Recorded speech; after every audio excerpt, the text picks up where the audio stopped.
Onajon aka, hozir men boshdan savol javob qilaman, men sizga savol beraman. Savollarni boricha gapirasiz, haligi hech qanaqa qo'shimchalasiz, haligi bor narsani qo'shmang.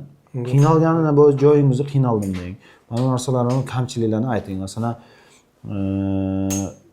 shunaqa holatlar bo'ldiki, o'zingiz aytasiz-ku. Traditsionni kim aytgan bo'lsa, o'sha traditsionni ham taklif qilishdi. Shunaqa narsalarni ayting. Bu narsani borni aytish kerak-da. Aynan nimaga desangiz, nimaga bu narsani traditsionni gapiga, traditsionni urg'u beribdi an'anaviy usulga. Ko'pchilik traditsionni qilibdi-da Namanganda. Haligi sizga aytdik-ku 2 metr tamponni qo'yib turadi, kun sug'uramiz. Sug'ursa haligi og'riqqa sekin arqonni ushlab, qozoq oqtarishni boshlab qoladi. Ha, o'sha narsalarni biz tushuntirib, masalan, bugun siz kecha siz operatsiya qildik-a, bir haftacha oldin qilgan operatsiyamiz nima bo'ldi? Sizda operatsiya nima his qildingiz? Aynan shu narsani gapirib berasiz. Og'riq bo'ldimi, bo'lmadimi? Operatsionniy holda nima ishlar bo'ldi? Hammasini gapirish kerak bo'ladi. O'shanga endi hech qanaqa qo'shilmagan holda, aytilmagan holda haligi hamma haqiqatni gapirishingiz kerak. Haligi qo'shimchalasiz. Nimaiki, biz bu narsani qilishimdan maqsad aka, sizdagilar juda ko'pda bizda. Ko'p haqiqatda. Juda ko'p. Lekin ularga tushuntirib yetkazib ololmaydi. Aka, sana operatsiya, naborot, endi tasavvur qilingki, hozir mana operatsiya qildik. Siydik tutib olmaslik, masalan, sizda qolib ketib qolsa. Bu prostatani olib tashlamaguncha bilib bo'lmaydi. Shunaqa. U vaqtida qilinmagani ertaga boshqa bitta asoratni keltirib chiqaradi. Davlenani ko'tarar ekan. Davlenani ko'taradi. Davlenani ko'tardancha. Kuchanib siyishlar, qiyinchiliklar. Hay, u azob ichimga ham haligi ravo ko'rmayman. Nimagaki, o'sha 100 grammmi, 150 grammmi siydik chiqqancha miyang jizillab ketadi-da. Sochlar tikka-tikka bo'lib, asabing mana shunaqa odam haligi bo'lib qolasan. Qachon bo'sharkanman deb qolasan-da. O'shalarda mana operatsiya bo'lgandan keyin 18-20 yoshgacha o'xshab qoldim-da o'zim. Haligida tarqatib seyish yo'q. Shunda o'zi qo'yib yuboryapti, yaxshi ketyapti hozir. O'sha narsalarni hozir mana shu videoga olamiz. Men o'zim sekin boshlab nima qilaman? Assalomu alaykum deb turib sekin boshlaymiz. Assalomu alaykum hurmatli hamshaharlar.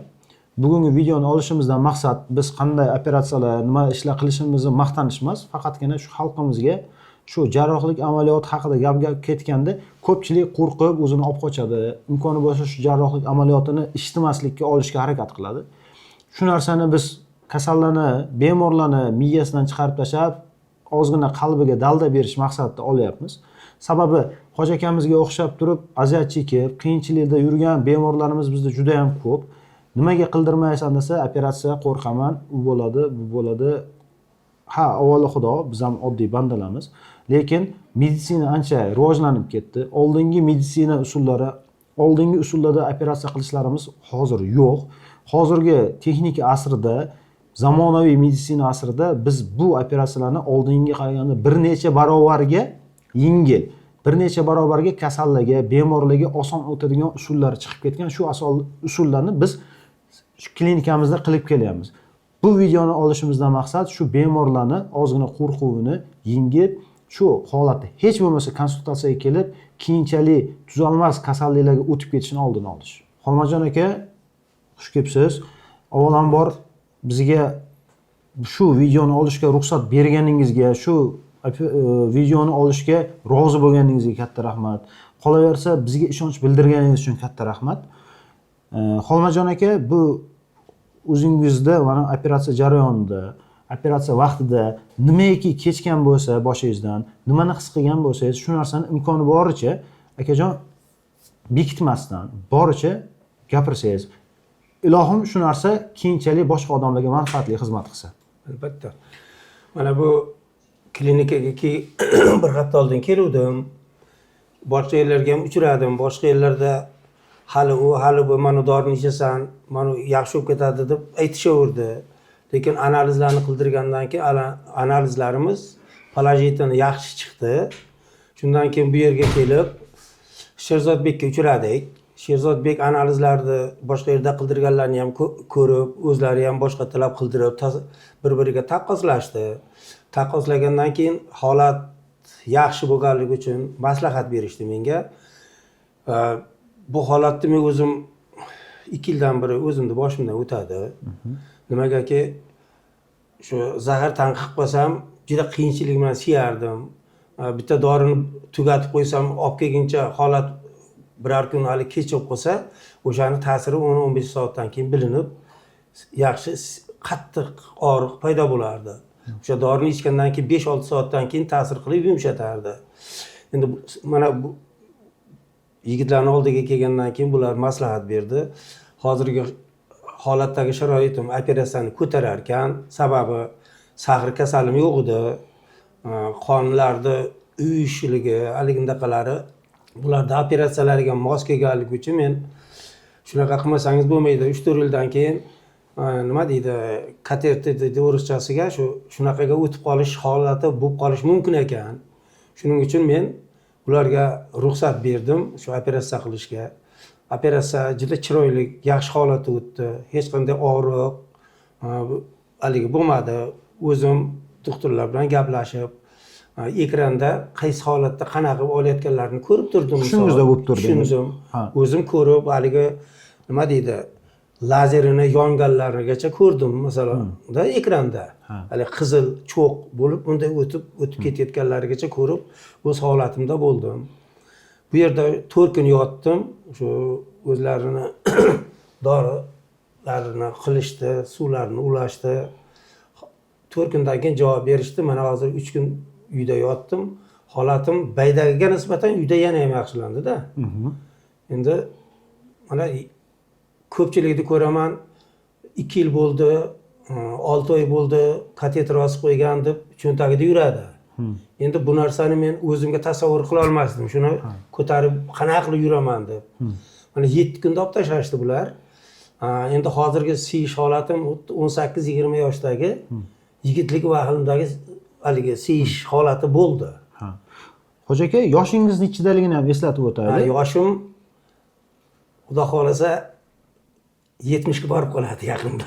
Xudo xolasa bu yil yubileyni nishonlaymiz. Xudo xolasa. Xo'ja aka, sizga bu operatsiyani qildirishdan oldin siz o'zingiz bilan maslahatlashganimizda shu suhbatlarda aytgandingiz, men bu kasallik boshlanganiga sizga ancha bo'lgan, lekin qo'rquv bo'lgan. Shu qo'rquvning sababi nimaligini aytib bersangiz. Qo'rquvning sababi bundan bir 20-25 yil oldin bitta tog'amiz shu prostatasi aliqli siyalmay qolganlar. Keyin vrachlarga olib borganmiz. Ular operatsiya qilamiz degan, operatsiya qilgandan keyin u kishi bo'lmay qoldilar. O'shandan beri qo'rqardik. Bu endi prostata odamning ikkinchi yuragidir ekan. Endi o'sha holatda endi operatsiya qilamiz degan mahalda o'zimda ham o'sha narsa yana takror bo'ldi-da. Qo'rquv bo'ldi. Bir seskanib tushdingiz. Seskanib emas, anchagina seskanib haligi qildim. Sherzodbek, uni yordamchilari meni qo'rqmang, hamma yaxshi bo'ladi deganligi uchun avvali tavakkal Xudo. Mana qo'llari yengil ekan, yaxshi bo'lib, hozir siyishim o'sha 18-20 yoshlarga o'tdi. Endi 7 kunda. Endi Xudo xolasa bag'iga mana yaxshi bo'lib ketadi, qolganlari ham endi ozgina achishish, haligindaqa bo'lib turar ekan. Endi haligindaqani texnikalarni endi haliginga ichiga kirgizilgan, o'shalarni o'rnida bo'lib turibdi, lekin holat yaxshi kundan kunga. Kundan kunga o'zgarish bo'lyapti. O'zgarish bo'lyapti. 100% bo'lyapti hozir. Hozir manada siz o'zingiz o'zgarish bo'lyapti deyapsiz. Birinchi kuni operatsiya qildik, og'riqlar sezilmadi. Operatsiya narkozlar ketgandan keyin birorta holatlarni sezdingizmi? Og'riqlar narkoz ketgandan keyin og'riq bo'ldimi, bo'lmadimi? Mana achishlar, u achish endi har qanday holatda kuydirib olinganda ozmos bo'ladi. Bu holatlar endi yengil bo'lib, endi borgan sari yengillashib ketyapti.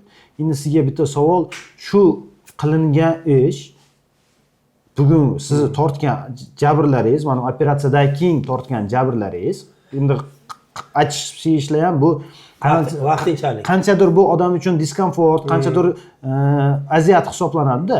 Shu tortgan aziyatingiz operatsiya jarayonigacha, ya'ni jarrohlik amaliyotigacha bo'lgan tortgan azoblaringizga solishtirganda qaysi bittasi yengil? Yengil tortdim. Bu operatsiyadan keyingi og'riq oldingiga nisbatan 80% yengil bo'ldi desam bo'laveradi. Bu lop emas, yo birovni oldab operatsiya qildiringlar degan gap emas bu. Nimagaki haligindaqa prostatani masalan 1,5-2 soatda siyadigan bo'lsam, texnikada yursam, iloji bo'lmay qoladi.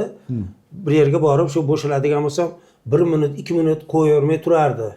Siyish qo'yavermay turardi-da, shu holatda shunaqangi og'riq bo'lardi. Endi odam jabr tortgan odam biladi, dardi uni bor. bilgan, o'shani azobini tortayotgan odam o'zi biladi. Shuning uchun kimda mana shunaqa azob chekayotgan bo'lsa, prostatasi og'riyotgan bo'lsa, lazer nuriga kelib, bemalol oldirsa, qo'rqmasdan oldirsa bo'laveradi. Analizlarni oldin yaxshilab ko'rsatib olib. Albatta. Endi bu yerdagi doktorlar ham darrov seni pulingni olaman, analiz qilaman, analizga qaramasdan qilib yuboraman deydigan holat yo'q ekan. Hamma narsani o'zlari ko'rsatib, taqqoslab, oldingi holat, keyingi holatlarni ko'rsatib berishdi. Holatim xudo xolasa yaxshi. Endi hammaga tavsiya qilaman bu yerga kelib, ilgarigi prostatada siyalmay qolibdi deb bir undan 30 yil oldin endi yoshmiz, qo'shnimizni ko'rganman. O'sha siyalmay qolib ishib ketgan bo'lgan vaqtlari bo'lgan. O'sha odamlarni endi o'zimiz yoshligimizda ko'rganmiz-da. O'sha qo'rqinch bor edi menda.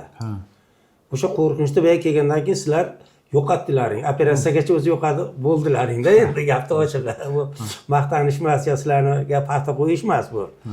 O'shangacha shu yon qo'shnim bor edilar opatda. O'sha kishilar buyrak ishlamadimi, siyalmay qolib har kuni doktor chaqirardik. Lazik qismi nima bir bola degan ukor bo'lardi o'sha mahalda. O'shandan qildirsa keyin siyardilar. Endi o'shalar xayolda bor. Men ham endi o'shuna qo'yib qoldim deb 1,5-2 yilgacha azob chekdim lekin. Endi hozir mana keldim 1 soatda hamma narsa hal bo'ldi. Operatsiyadan keyin hech qanaqa og'riq, hech qanaqa haligi bo'lgani yo'q. Endi o'zini hamma narsani rejimi bor. O'sha rejimiga qarab bag'iga yaxshi olib borilsa, hamma narsa o'rniga tushib ketadi, xudo xolasa. Xumajon aka, katta rahmat bizga ishonch bildirganingiz uchun. Bizga video olishga rozilik berganingiz uchun katta rahmat. Umid qilamizki, bu bizni hamyurtlarimizga manfaatli bo'ladi deb Albatta. umid qilamiz.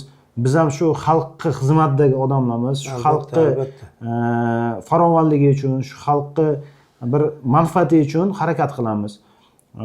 Shuning uchun bu yerda xuddi siz o'zingiz aytgandek, bu yerdagi birinchi manfaat sizniki turadi. Albatta. Sizga manfaatli bo'lsa, bu operatsiya mana alhamdulillah sizga manfaatli bo'lar ekan. Bu operatsiya analizlar shu narsani aytdi, biz shu narsaga biz operatsiya qildik. Siz manfaatingizga nima bo'ldi? Inshaalloh bu albatta qolgan insonlarimiz uchun ham manfaatli bo'ladi deb umid qilamiz. Xumajon aka, yana bir katta rahmat. Qo'llaringiz dard ko'rmasin, umrlaringga, rizqlaringga baraka bersin, topganlaring to'ylarga, yaxshilik kunlarga bersin. Allohim har bandani ishi o'ngidan kelsin. Allohim aytganingiz kelsin.